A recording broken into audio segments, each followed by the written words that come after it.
Dua teknik seduh menggunakan satu jenis biji kopi. Kira-kira teknik mana yang lebih enak?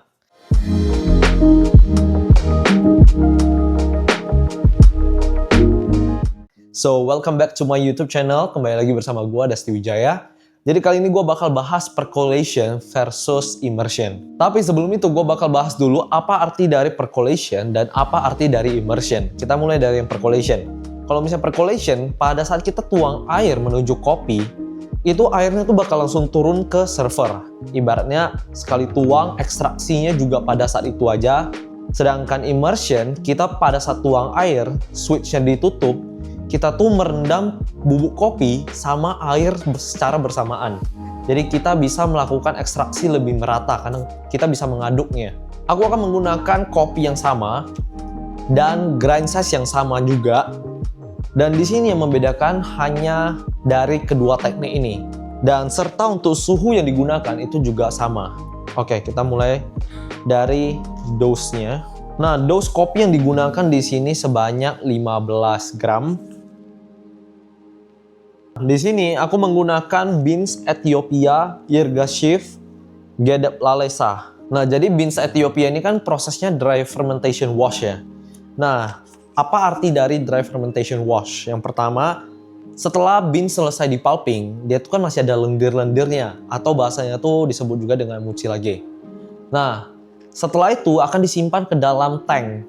Tanknya ini benar-benar gak ada air, benar-benar kering lah. Setelah itu akan ditutup dan kita tunggu sampai 12-36 jam tergantung suhu dan kelembaban pada tank tersebut. Nah, karena prosesnya wash, kita bakal giling dia lebih kasar dan suhu yang digunakan juga pastinya lebih tinggi. Kita bakal setting di 7 klik. Untuk hand grinder yang kugunakan di sini adalah EasyPresso K-Max. Wangi banget. Emang kalau misalnya beans dengan proses wash itu dia lebih identik dengan aroma yang floral. Sedangkan kalau misalnya kita bahas kopi dengan proses natural, dia tuh bakal lebih fruity dari segi rasanya. Nah, untuk paper filter di sini aku menggunakan Kavek Osmotic Flow. Bedanya ini sama yang ini, Abaca paper filter. Kalau misalnya di sini dia tuh lebih pelan dibandingkan paper filter yang Abaca ini. Nah, jadi alat yang digunakan di sini adalah CT62 dan juga CT62 Transit Pro. Yang pertama di sini emang didesain untuk switch. Jadi kita bisa melakukan immersion. Kalau misalnya di sini tujuannya emang percolation. Ini sebenarnya juga bisa dijadikan untuk percolation, cuma bedanya lebih besar ya. Dan kita pasti butuh paper filter yang lebih besar pula, seperti yang ini. Ya.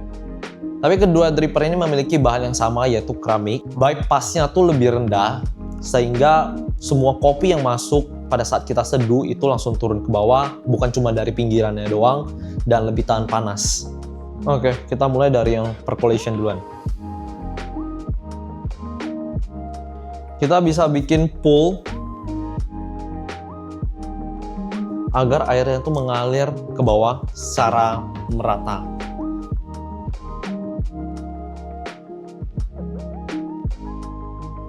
Nah, jadi resep yang kugunakan di sini untuk blooming sebanyak 45 gram air, dan untuk pouring pertama, pouring kedua, pouring ketiga itu Mbak akan menggunakan 60 gram air. Untuk teknik pouring juga di sini menggunakan spiral dari dalam keluar. Terakhir di sini kalau misalnya pouringan terakhir aku biasa menggunakan center pour. Jadi fokusnya emang ke tengah aja.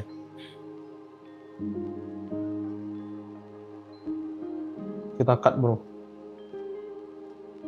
Nah, agar ada perbandingan, di sini aku akan letak ini sebagai penandanya. Dan untuk yang percolation, di sini aku akan tandain dengan gelas berwarna krim putih ini.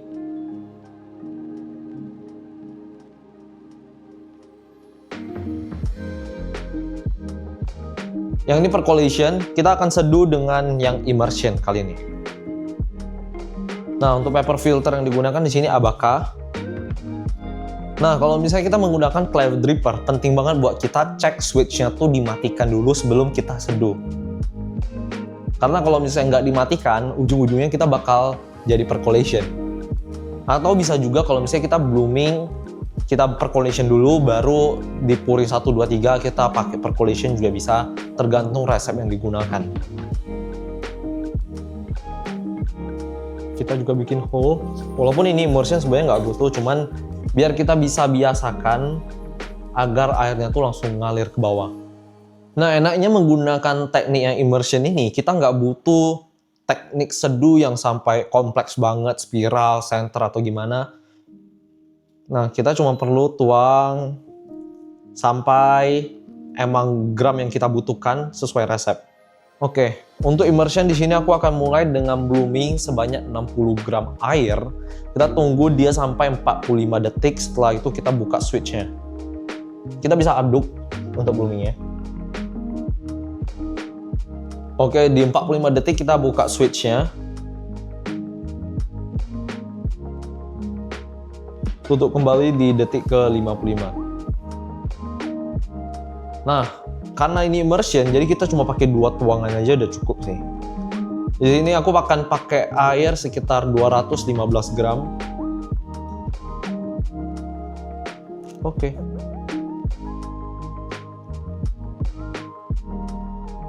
Ya, teknik immersion tuh cuman gitu aja. Kita cuman seduh 2 kali, kita aduk, habis itu kita tunggu sampai waktu yang emang udah ditentukan. Kita bakal buka switchnya di menit kedua 15 detik. Untuk rasio yang digunakan untuk percolation dan juga immersion itu sama, 1:15. Dan sebenarnya untuk yieldnya yang ku ambil juga sama semua, sekitar 1:12 sampai 1:13. Intinya keduanya sama. Oke, kita buka switchnya. Dan ya belum. Oke, tutup switch. Selesai. Ya. That's all. Untuk immersion, di sini aku akan pakai gelas yang berwarna biru agar kita bisa menandakannya.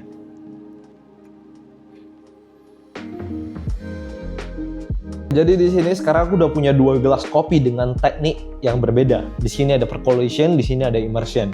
Kira-kira which tastes better? Langsung aja kita cobain. Kita mulai dari yang percolation dulu.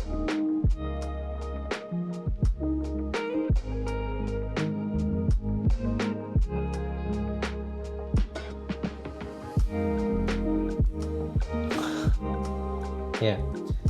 Kenapa kita butuh 2 sip? Jadi pertama kalau misalnya kita sebelumnya kita belum minum kopi, tiba-tiba kita minum kopi nih, pasti ada langsung kayak, langsung rasa pahit yang masuk ke dalam mulut. Jadi pas sip kedua kita tuh buat mencerna, ya rasanya gini. Karena tadi biji kopinya tuh varietasnya heirloom, jadi secara karakteristik dia tuh lebih light, fruity-nya juga ada, tapi dia lebih high acidity. Jadi kayak ibaratnya kita minum teh tapi ada rasa buah gitu loh.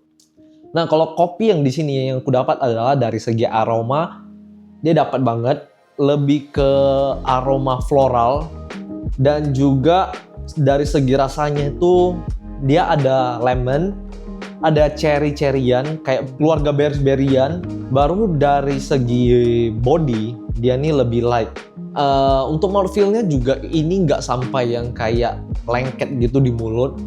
Dari segi tekstur emang lebih juicy ya.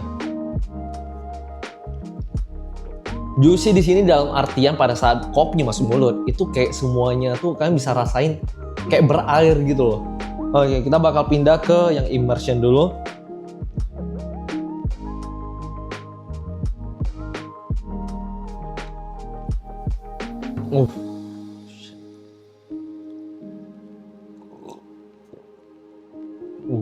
Oke. Di sini yang kudapat, dia tuh lebih intens, lebih kompleks dari segi aroma. Ini aroma buahnya tuh malah kecium banget. Dari rasanya juga dia lebih intens, cherry-cherryannya keluar banget di sini. Ibaratnya lebih nendang. Baru bodinya dapatnya bold banget. Untuk mouthfeel, ini lebih berat dibandingkan yang ini.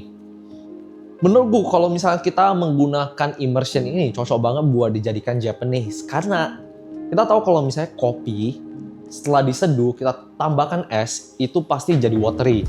Nah, kalau misalnya kopi dengan rasa intensitas yang begitu tinggi kita pasangkan dengan es, walaupun dia meleleh es batunya, kita masih bisa dapat rasa fruity, acidnya juga masih bisa dapat. Nggak kayak yang ini. Overall, kalau misalnya kalian suka kopi dengan rasa intensitas yang begitu tinggi, kalian bisa coba dengan teknik penyeduhan immersion. Sedangkan kalau misalnya kalian suka yang rasanya light, balance, clean, kalian bisa cobain menggunakan percolation. Tapi kalau misalnya saranku di sini, kalau misalnya kalian mau minum hot filter, kalian bisa menggunakan yang percolation. Sedangkan kalau misalnya kalian mau jadikan Japanese, kalian bisa pakai yang immersion. Tapi bukan berarti kalau misalnya kalian nggak minum Japanese, kalian nggak boleh pakai immersion. Dan ya, kira-kira kalian pakai teknik yang mana nih buat nyeduh kopi? Yang percolation kah atau yang immersion? Coba komen di bawah dan jangan lupa follow aku di Instagram dan juga TikTok. Also, don't forget to subscribe YouTube channelku di Dusty Wijaya. Ciao.